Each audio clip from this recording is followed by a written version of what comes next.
आज लखनऊ में सुदर्शन अंबेडकर युवा महासभा द्वारा 8वां मेधावी छात्र सम्मान समारोह आयोजित किया गया। इस मौके पर हाईस्कूल इंटर के बच्चों को साइकिल भी वितरित की गई। आप देख रहे हैं लखनऊ से पत्रकार दानिश खान की रिपोर्ट। सुदर्शन समुदाय की जो 27 जातियां हैं उनका ये वार्षिक सम्मेलन हो रहा है और इसमें जो बच्चों को सम्मानित किया जाएगा और सामाजिक परिवर्तन जैसे विषय पर चर्चा की जाएगी।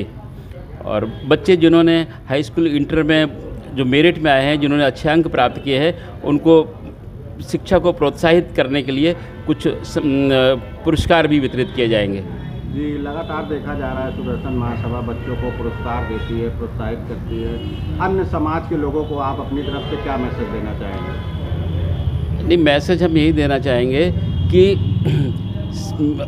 अथक परिश्रम करके और बाबा साहब को अपना आदर्श मान के उच्च शिक्षा प्राप्त करें और उच्च शिक्षा प्राप्त करने से ही आपका भविष्य उज्जवल होगा और आप समाज में सम्मानपूर्वक अपना जीवन निर्वाह कर सकेंगे। जी, हमारे चैनल के माध्यम से सरकार से क्या अपील करना चाहते हैं और क्या कहना चाहते हैं सर? सरकार से हम अपील ये करना चाहते हैं कि आज़ादी के लगभग 50 वर्षों बाद जो है ये पाया गया कि आरक्षण में विसंगतियां हैं। जो समुदाय आरक्षण सशक्त थी, जो समुदाय सशक्त थे, वो आरक्षण का लाभ पाके और सशक्त होते गए और कुछ जातियां ऐसी थी कि जो अज्ञानतावश बाबा साहब के विचारों से दूर रहीं और आरक्षण का लाभ भी नहीं उठा सकी और कमज़ोर होती गई, वंचित वर्ग में आ गई वो।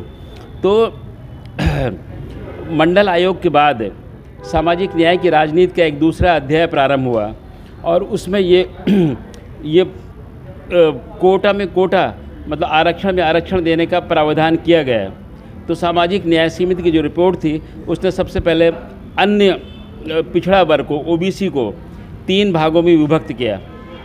यह आधार शैक्षिक था, सामाजिक था और आर्थिक था।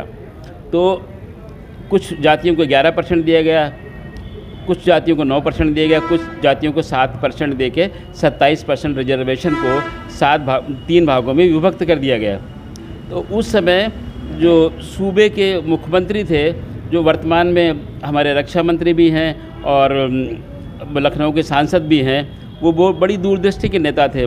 उन्होंने ये देखा तो फिर अनुसूचित जाति में भी उन्होंने देखा कि विसंगतियां हैं, आरक्षण में विसंगतियां हैं। तो उन्होंने एक हुकुम सिंह कमेटी का गठन किया और उस हुकुम सिंह कमेटी ने अनुसूचित जाति को के 21% रिजर्वेशन को 2 भागों में विभक्त किया। एक था जाटो वर्ग, एक था गैर जाटो वर्ग। एक को 10% रिजर्वेशन दिया गया, एक को 11% रिजर्वेशन दिया गया। लेकिन इसी बीच क्या हुआ कि सत्ता परिवर्तन हो गया, बहन जी सत्ता में आ गई और उन्होंने हुकुम सिंह कमेटी के रिकमेंडेशन को जो है वो ठंडे बस्ते में डाल दिया। लेकिन ये प्रक्रिया यहाँ पर रुकी नहीं। इसी बीच पंजाब सरकार ने 2005 और 2006 के बीच में जो अनुसूचित जाति का कोटा था उसमें से 50% वहाँ के वाल्मीकि और मजहबी सिखों को दे दिया। इसके विरोध में लोग पंजाब हरियाणा हाई कोर्ट चले गए। हाई कोर्ट ने इस आदेश को निरस्त कर दिया। तो फिर इसके विरुद्ध पंजाब सरकार हाई कोर्ट चली गई। हाई कोर्ट में ये जो मुकदमा लगभग 18 साल तक लड़ा गया। इसमें पहले 3 जजों की पीठ ने इसमें सुनवाई करी और फैसला दिया। उसके बाद 5 जजों की पीठ ने सुनवाई करी और फैसला दिया। उसके बाद अंततः ये इन दोनों में परस्पर विरोध था, तो 7 जजों की पीठ को ये संदर्भित कर दिया गया। तो 1 अगस्त 2024 में सुप्रीम कोर्ट ने ये डिसीजन दिया कि अनुसूचित जाति में भी उपवर्गीकरण किया जा सकता है और उन्होंने राज्य सरकारों को निर्देश दिया कि वे वहाँ पे वंचित वर्ग को चिन्हित करें और उपवर्गीकरण करके जो वंचित समाज है उसको आरक्षण का अधिकार दें। तो मेरा जो समाज के नुमाइंदे इस कार्यक्रम में, जो सरकार के नुमाइंदे इस कार्यक्रम में आए हुए हैं, उनसे मेरा यही अनुरोध है कि माननीय मुख्यमंत्री योगी आदित्यनाथ जी को इस बात का स्मरण कराएं कि वो हुकुम सिंह कमेटी की रिकमेंडेशन को और सुप्रीम कोर्ट के निर्णय को लागू करने की प्रक्रिया शुरू करें, जिससे वंचित वर्ग को आरक्षण का लाभ मिल सके और आरक्षण की विसंगति दूर हो सके।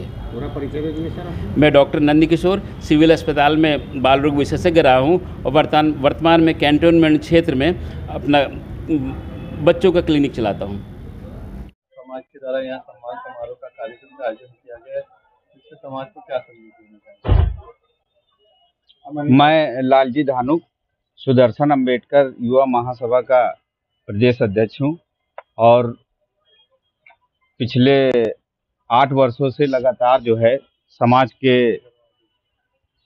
बच्चों को, हाई स्कूल इंटर के बच्चों को जो है प्रोत्साहित एवं सम्मान करते चले आए हैं।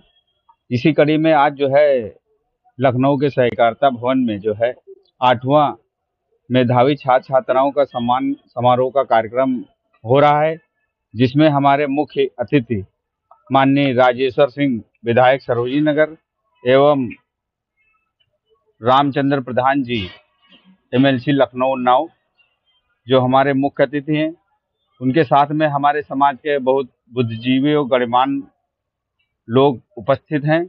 उन्हीं के नेतृत्व में हम आज अपने बच्चों के लिए जो हाई स्कूल इंटर में अच्छी श्रेणी में उत्तीर्ण हुए हैं, उन्हीं के नेतृत्व में जो है साइकिल और जो है मोमेंटो और जो है उनको मनोबल बढ़ाने के लिए हमारे समाज के और मुख्य अतिथि के द्वारा उनको साइकिल वितरण का कार्यक्रम हो रहा है। कुल कितने बच्चों को सम्मान दिया जा रहा है?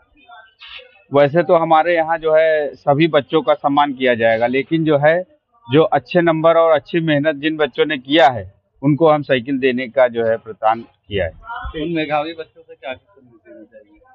जी, उन मेधावी बच्चों के लिए क्या कहना चाहिए? मैं उनके भविष्य के लिए उज्जवल कामना करता हूँ और आने वाले भविष्य में जो है और भी बच्चों का जो है मनोबल बढ़ाने का और इससे ज़्यादा उनका मनोबल बढ़ाने का प्रयत्न करूँगा और समाज में एक नई पढ़ाई और शिक्षा के ऊपर काम करूँगा।